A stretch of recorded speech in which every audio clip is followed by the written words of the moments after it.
მესამე სართულზე არის აი ესეთი დიდი დარბაზი.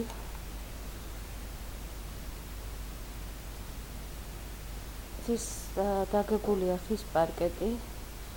აქვს კუთხის განათება, ინგლისური სტილის ფანჯრები და ხელმარცხნივ არის ასევე საძინებელი ოთახები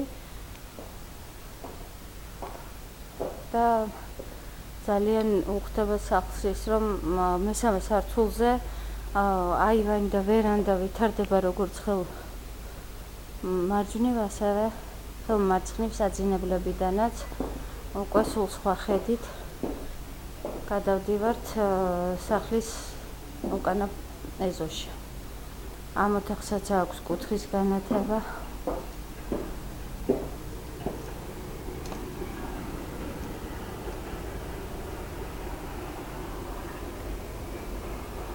აი ესეთი ვერანდა არის აქაც.